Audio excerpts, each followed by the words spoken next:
Welcome to back to Dallas Cowboys takes what is this third season episode one. We got Sean, we got T, Lucha Libre. I don't know where he's at. Always as always, he has technical difficulties. So if he comes join us, he comes join us. It is what it is. But it's a brand new season.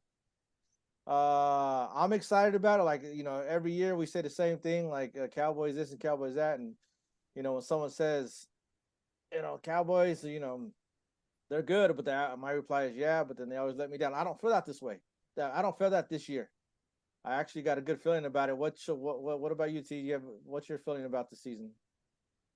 I'm excited. I'm excited about the team this year. I was excited before the game.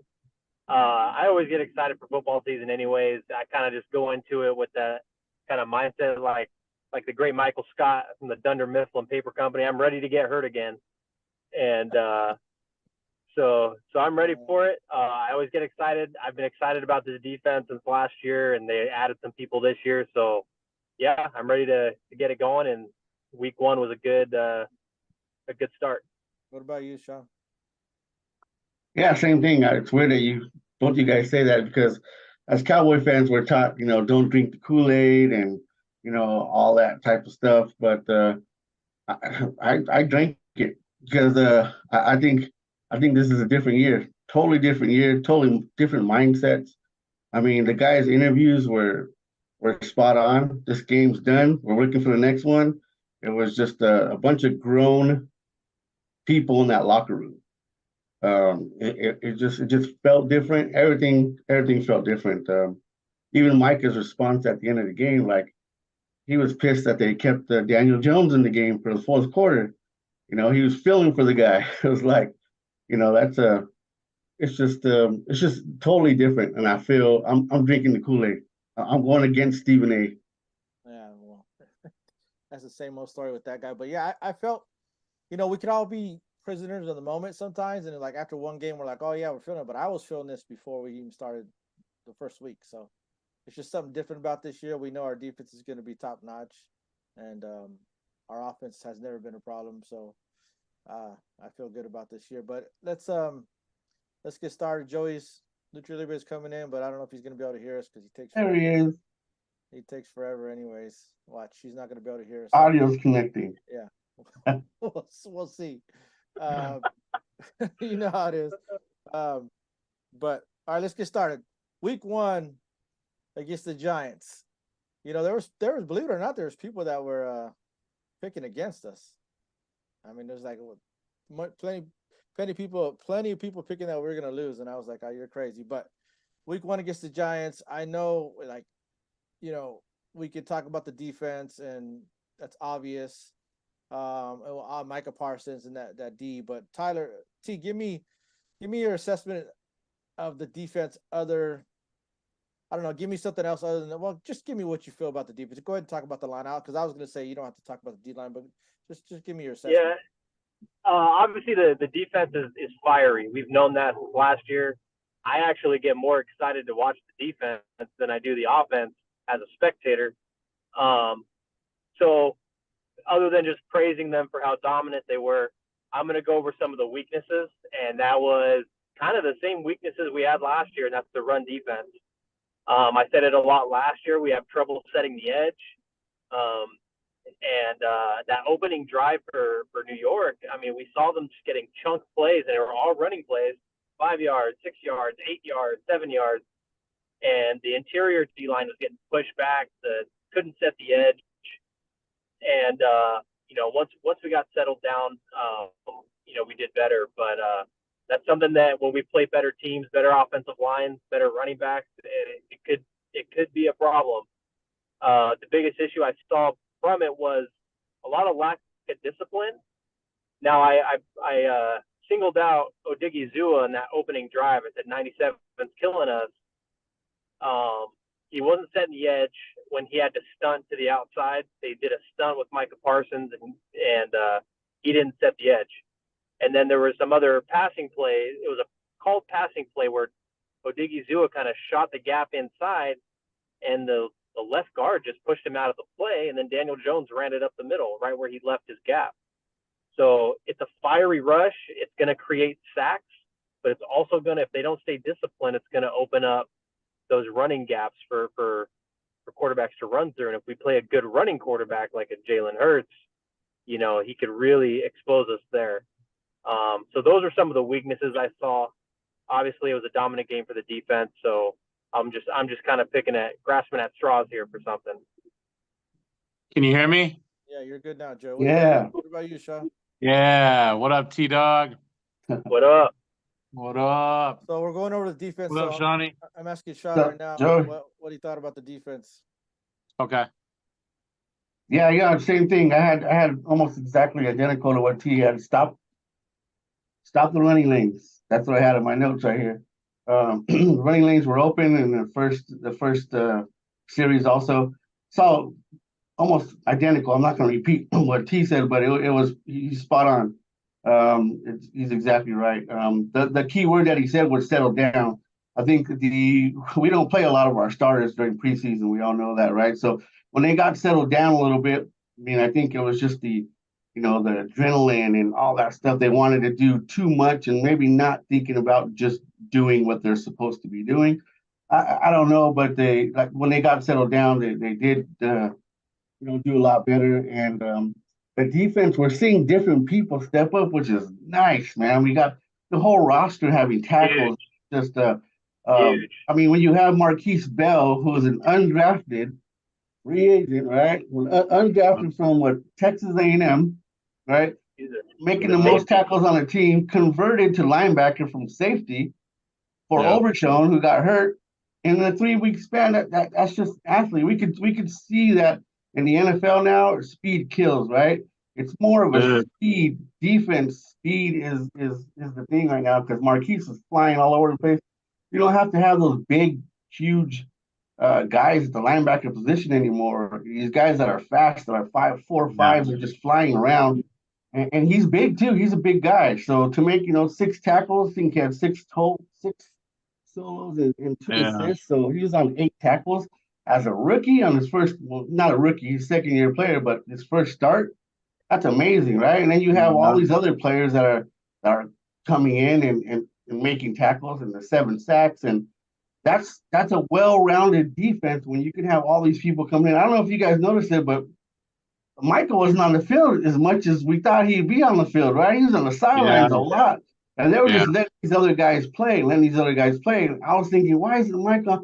Because he doesn't need to be out there. Why put him out there? And it was just good to see. You save him up. I know he wants to play, but all in all, I mean, I'm excited to see this defense. And I'm the same way. I used to love seeing the offense, but now I just want to see the defense out there. Sean, did you notice that because of Gilmore there, would you say that's a big reason why we had those 7 sacks? Because I'll be honest, dude, they couldn't pass, bro, on both those sides. Like, that makes a difference when you got Gilmore on that other side. Do you think that had a lot to do with it, the 7 sacks? I do. I mean, as a quarterback, you got to think twice on both sides now, right? I mean, pick your poison, right? Because it's just as a quarterback, you're going to hesitate to make sure your guys is open because of the speed Gilmore has to be able to react to that ball. You can't let it float anymore. You can't. Yeah. There's no gimmies anymore. So. Correct me if I'm wrong, but I think Gilmore even had a better cover grade than Diggs did last year. He did. You're right, T. He did. You're right. He might be a better cover corner than Diggs. He is. I thought coming into the season that Diggs was going to get challenged more, and it turns out, I mean, they only targeted Diggs like 3 or 4 times this game. So, I think Diggs, he gets caught a lot too. He gets caught baiting sometimes, and he wants to get that pick. He'll lag back for a little while, and it'll hurt him, and all of a sudden we got a 40-yard. He got real quick. T, he actually got beat on that forced fumble. He got beat on that play. He did.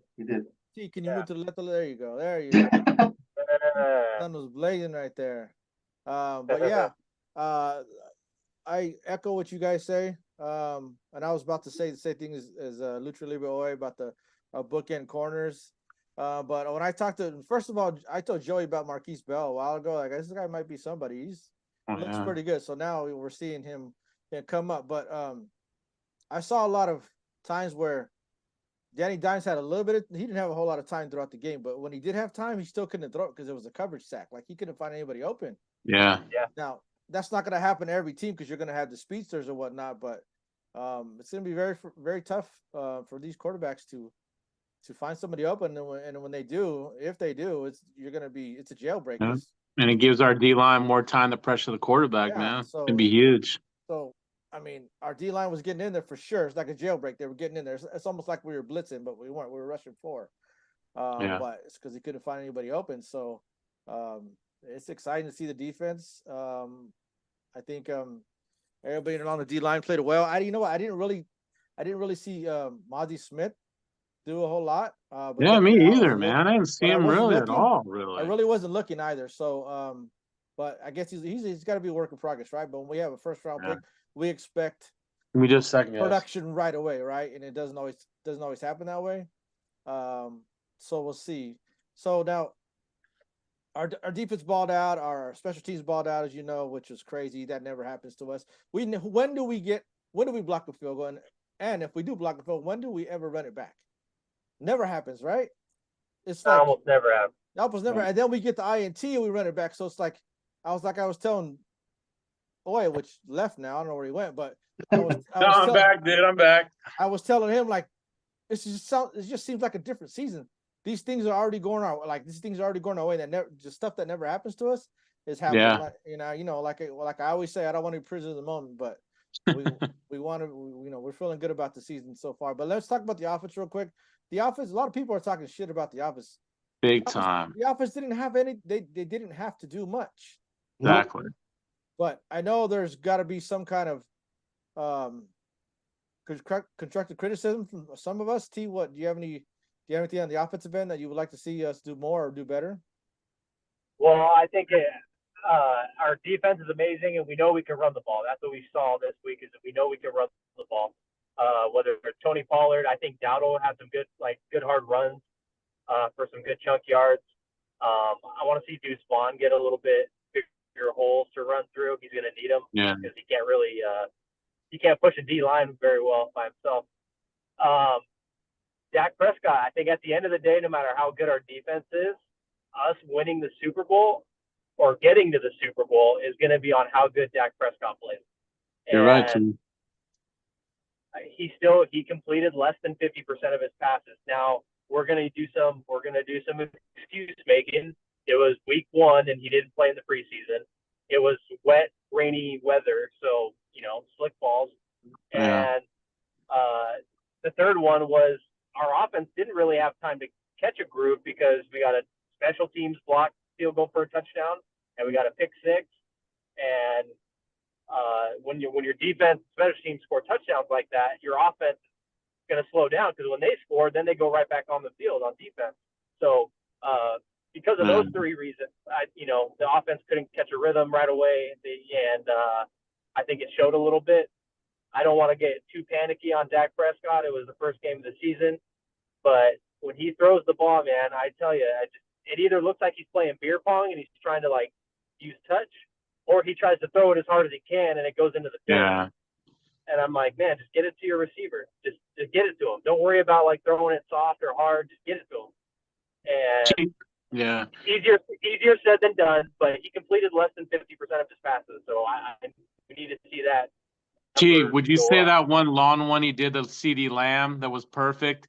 Would you credit that Brandon Cooks had a lot to do with that guy being wide open like that? Because I kind of do. If you put him in the slot. Remember that one? It looked like they ran he went underneath and the receivers to his left crossed over the top. Yeah. It created a natural pick play. Yeah. So that's how he was open. And that was a good throw by Dak because he threw it underneath the safety, so he can catch it and make a move. But even that throw, he threw it off his back foot. He didn't really step into it. I just want to see him complete more passes, complete a higher percentage of passes. Anything on the O, Sean? What do you like? What did you see? Yeah, I just want our tight ends to catch the ball. Yeah. Pretty good misses right there. Hendershot missed the TD. And then we got 2 Fergusons that were pretty good. That would have definitely added good yardage to Dak's That's for sure. But Oh, and he would have had a touchdown Dak was pass. throwing a little high though on that one. Wouldn't you say, T, when that one you're a where he threw the professional Henderson tight at the end. five? Catch the damn ball. There's No, no I excuse think for Nah. that shit. I think he threw it in the perfect spot to protect the tight end from taking a hit. All right, I thought it was a little high, but Yeah, yeah, that you're was good. No, he threw it where he had to Good. throw it, and the tight end just dropped it right in his hand. Yeah. And I think I can see they're trying to get Kevontae Turpin involved a little more, which I like it. Yeah, I like that. And really, the offense didn't have to do anything. You're not going to show anybody anything that you have. Yeah. So it's plain vanilla offense out there.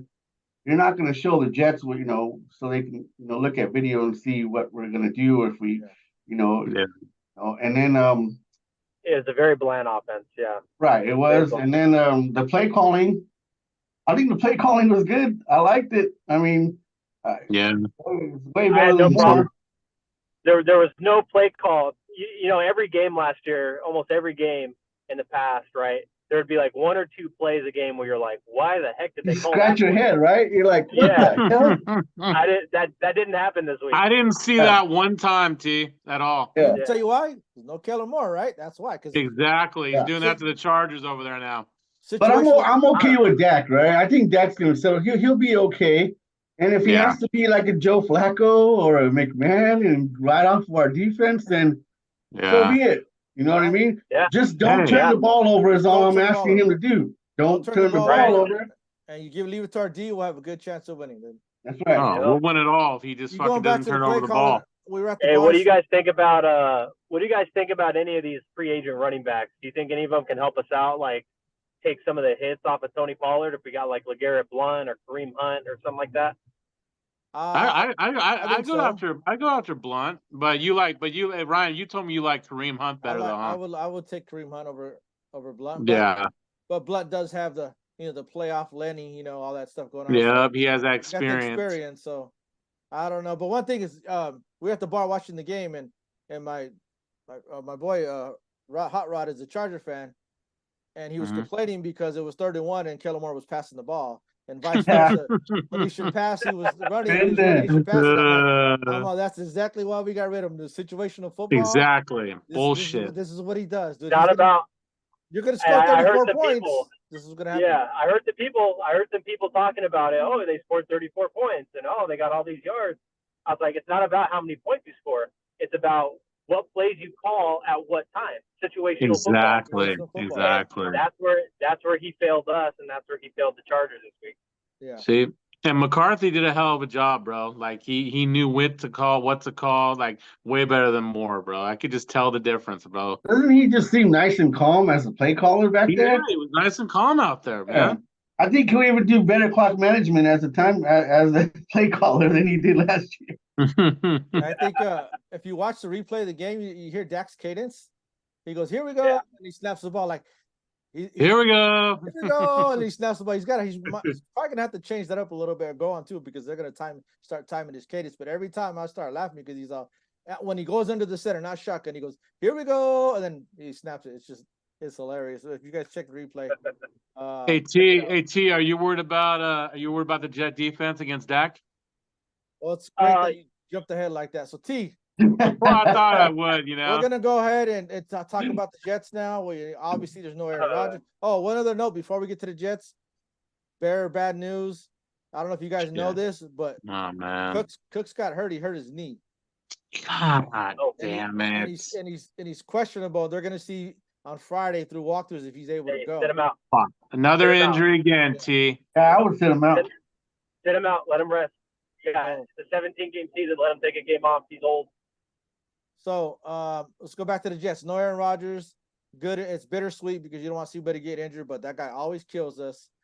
Yeah, he did. But you got Wilson there, but their defense is pretty freaking solid, just like ours. They're solid. It's gonna be a drag them down game. Like this is gonna be. I just hope Dak doesn't do something stupid.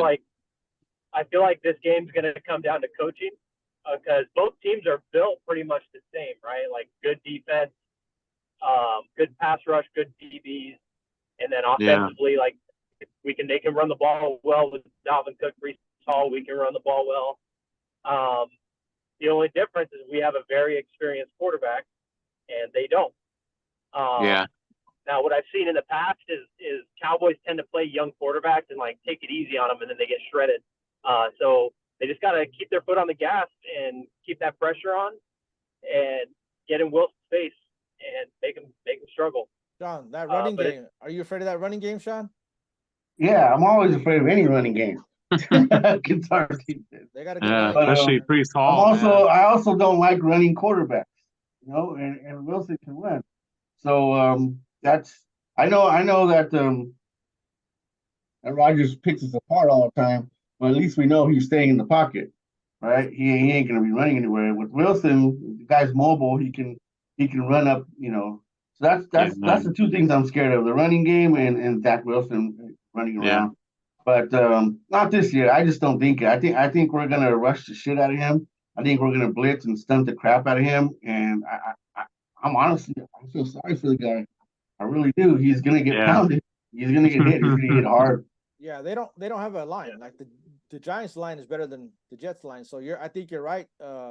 It's gonna come down to coaching. I think the scheming, play calling. I think I think you're gonna see the Jets do some screens, some bubble screens, some draws. They're gonna try to use our aggressiveness on our D line against us. So Dan Quinn's got to come with the Z game come Sunday, because I think they're gonna, like I said, they're gonna try to.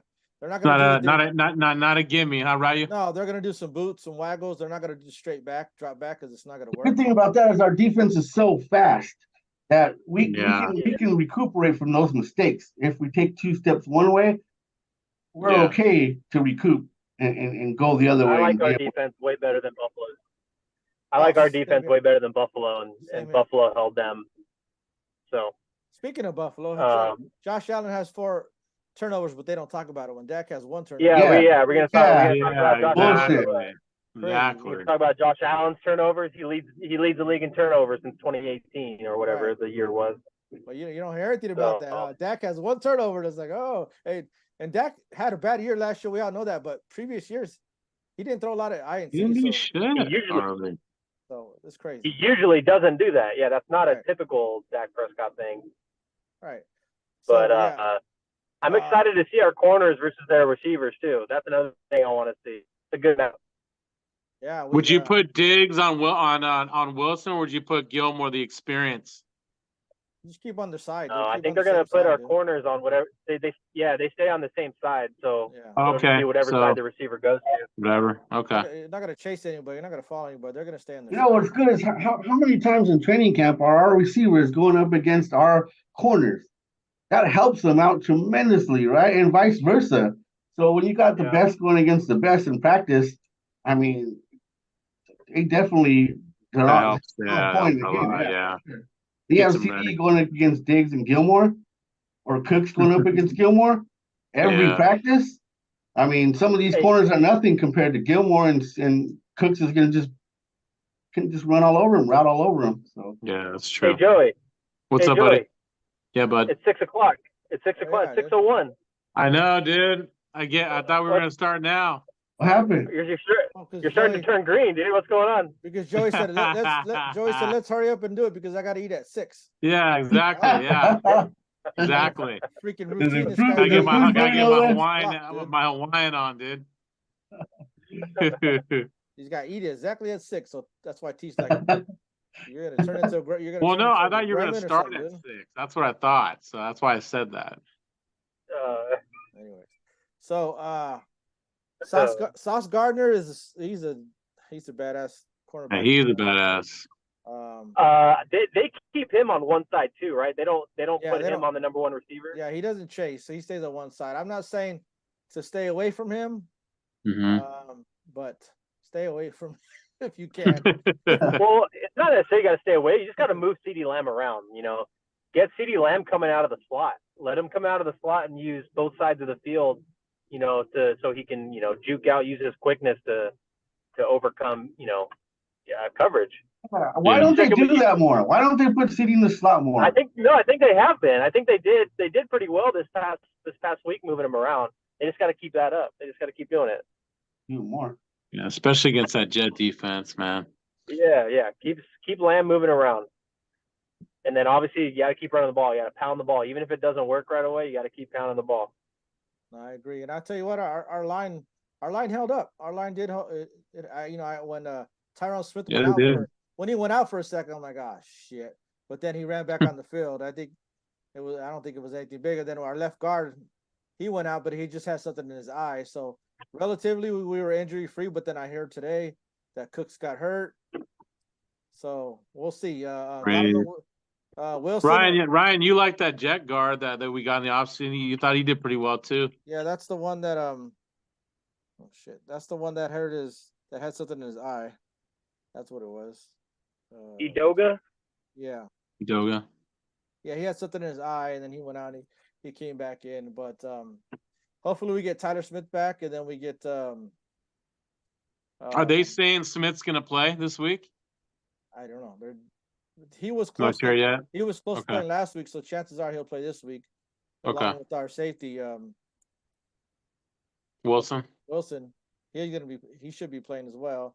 And then we have our slot corner, which is he was a healthy scratch Jordan Lewis. last week. Jordan Lewis was a healthy scratch last week, so I don't know. We'll see. They like Deron Bland. They definitely like Bland. Yeah, they definitely like Deron Bland. So Well, it's good to know we have him for depth. yeah, we're set on the defensive end. I still think we're a little thin at the linebacker spot. Yeah. One of them goes down, then what are we gonna do? So I think we're. Anybody out there on the free agency? Yeah, there's a few people, but I don't know. We'll see. But you're the guy you want to Joey for depth in the O line. Jason Peters, he's gone. He went to Seattle. Yeah, I know. I saw that article you sent me. God damn it! Did he actually sign with Seattle already? He signed to the practice squad. Oh, okay.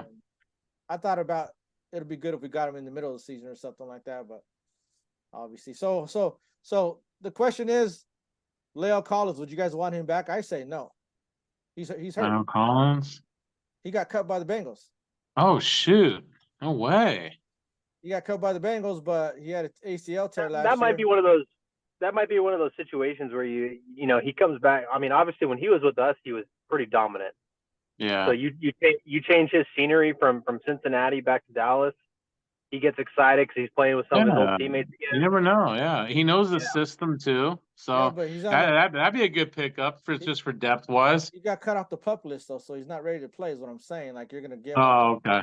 Practice squad and take a spot when he can't even play right now. Like I don't know if you'll even be ready for the playoffs. So that's the rumor out there, Leo. But every time someone's available, the Cowboys are rumored to get him. We're the first ones to get to. Yeah, we're rumored to get every single guy. Yeah, it happens every time. Every time. And then we're stupid because we don't get them. It's just like can't win. I know T wanted. I want to see us get Chris. I want to see us get Chris Jones. Yeah, he wants Chris Jones, but I mean, I wouldn't mind having him. But as we talked about, it's a lot of money. It's a lot of money though, T. Well, he's a free agent next year. So if we got him this year, we wouldn't have to sign him next year. We would only have to have him as a rental player for the rest of this year. But he already signed his 1 year. He signed a 1 year agreement with the Chiefs. Yeah, he's signed, man. He's back. Gone, he's already back. So all right, there goes that. But I'm talking about next year. I believe me, I would love to have imagine him and Micah Parsons in that D line. That would just be scary for opposing offenses. Oh, I told you, T. Just build around Chris Jones and fucking Parsons. If we had to get rid of some of the guys, fuck it. If Odigizua gets 2 sacks, if he keeps pressuring the quarterback like he is, then we wouldn't need Chris Jones. We can just stick with him. True. He's got to stay consistent. Yeah, he's been impressive, man. What's his name? I can't say his name. Dorrance Armstrong, because everybody's concentrating on Micah. You know that, right? So there's other people open, which is fine with us. I mean, I want Micah to get 18 to 20 sacks this year. I want he needs to get it this year, right? Defensive player of the year, but they might double and triple team and these other people open like Dorrance Armstrong and I want to see Parsons. I want to see Parsons get up to 18 sacks like Bosa and Watt. Same here. Tyler, did he get credit for that one when the bad snap happened and then he caught Jones? I don't understand why he didn't get credit for that. Dude. No, I really don't. Why not? I don't get it, dude. Usually when you touch him, he goes down. You touch him, you're supposed to get credit for it. I don't. Yeah, usually. Hey, let's do predictions real quick. I gotta go to church. Yeah, I'm running out of time, anyways. All right. Prediction for the Jets is a 125 game on Channel 2 this week. T, what are your predictions? 27-17. 27-10 Dallas. Holy shit. All right, Sean, what are your predictions? Yeah, 24-10 Dallas. God, what are your predictions, Zoe? 24-13 Dallas. Oof. I'm gonna go with close one, 17-13. Dallas wins. Of course you are. Go to 2-0. What do you mean? Of course, they're winning. They're Of winning. course you're gonna go that low. Yeah, that's a tough game, man. They're winning though. But anyways, all right, Dallas Cowboys Tech. We'll be back next week. See you guys. See you guys. We'll see you later. All right, T-Dog.